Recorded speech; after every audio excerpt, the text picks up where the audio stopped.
بسم اللہ الرحمن الرحیم۔ شروع اللہ کے نام سے جو بڑا مہربان اور نہایت ہی رحم کرنے والا ہے۔ ہمارا آج کا عنوان ہے فنا فی اللہ کی موت کا واقعہ۔ بیان کیا جاتا ہے کہ کسی شخص نے ایک غلام خریدا تو اس غلام نے اپنے آقا سے 3 شرطیں رکھیں۔ پہلی شرط یہ رکھی کہ جب نماز کا وقت آئے تو مجھے نہ روکیں گے۔ دوسری یہ رکھی کہ آپ مجھ سے صرف دن میں خدمت لے سکیں گے مگر رات کو مجھ پر یہ پابندی نہ ہوگی۔ پھر تیسری شرط یہ رکھی کہ میرے رہنے کے لیے کوئی ایسا کمرہ عنایت فرمائیں گے جو میرا پسندیدہ ہو اور دوسرے شخص کو اس میں آنے کی اجازت نہ ہوگی۔ چنانچہ آقا نے غلام کی تینوں شرطیں منظور کر لیں اور غلام کو حکم دیا کہ جاؤ جا کر محل میں اپنی پسند کا کمرہ دیکھ لو، جس میں ہر کمرہ ایک سے ایک بہتر ساز و سامان کے ساتھ آراستہ تھا۔ پس غلام نے تمام کمروں کو دیکھ بھال کر اپنے لیے ایک ویران کمرے کا انتخاب کیا۔ اس پر آقا نے دریافت کیا کہ آخر تم نے یہ ویران کمرہ کیوں پسند کیا؟ کمرے تو اور بھی بہت سارے ہیں۔ اپنے آقا کی یہ بات سن کر غلام نے جواب دیا کہ میرے آقا، شاید آپ کو معلوم نہیں کہ ویران جگہ اللہ تعالیٰ کے ذکر سے آباد ہو جاتی ہے۔ اس کے بعد اس غلام نے اس ویران کمرے میں رات کو رہنا شروع کر دیا اور یہ بات پہلے ہی طے تھی کہ رات کو غلام آزاد رہے گا۔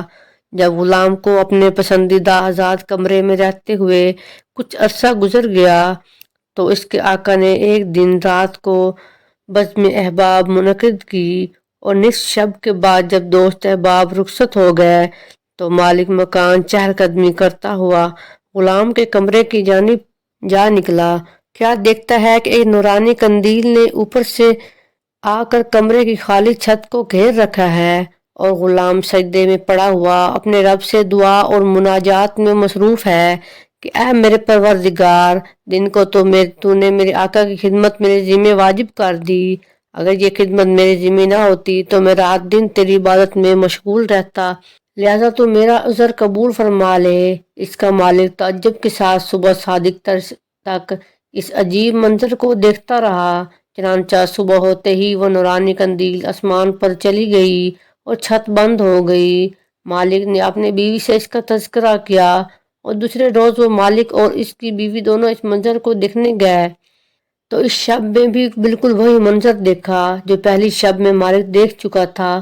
صبح ان دونوں نے غلام کو بلا کر کہا تو اللہ کے واسطے آزاد ہے تاکہ اپنی خواہش کے مطابق رات دن اللہ تعالیٰ کی عبادت میں مشغول رہ سکے جس سے تو معذرت کرتا رہتا ہے۔ اس کے ساتھ اس کے مالک اور اس کی بیوی نے غلام سے اس کے ان کرامتوں کا ذکر کیا جو رات کو وہ دونوں دیکھ چکے تھے۔ بس اب کیا تھا، جب غلام کو معلوم ہوا کہ ان پر اس کا پردہ فاش ہو چکا ہے تو اس نے اسی وقت دربار الہی میں ہاتھ اٹھا کر دعا کی، اے میرے پروردگار، میں نے تجھ سے دعا کی تھی کہ میرا راز کسی پر نہ کھولیو، مگر اب جب کہ میرا بھید دوسروں پر ظاہر ہو چکا ہے جس کو میں نے مخفی رکھنا چاہتا تھا تو مجھ کو اپنے پاس بلا لے۔ چنانچہ اسی وقت اس کی روح پرواز کر گئی اور وہ اپنے خالق حقیقی سے جا ملا۔ اللہ تعالیٰ سے دعا ہے کہ اللہ پاک اس کی مغفرت فرمائے اور اس کے درجات کو بلند فرمائے، آمین۔ اس واقعے سے ہمیں یہ سبق ملتا ہے کہ حضور صلی اللہ علیہ وآلہ وسلم نے سچ فرمایا ہے کہ جو اللہ کا ہو جاتا ہے اللہ اس کا ہو جاتا ہے۔ دیکھیے اس عالم فنا فی اللہ کی دعا کس طرح ہاتھوں ہاتھ درجہ قبولیت کو پہنچ گئی۔ اللہ تعالیٰ ہمیں بھی اس واقعے سے سبق حاصل کرنے کی توفیق عطا فرمائے، آمین۔ ایسی مزید ویڈیوز دیکھنے کے لیے میرے چینل کو لائک اور سبسکرائب ضرور کیجیے گا۔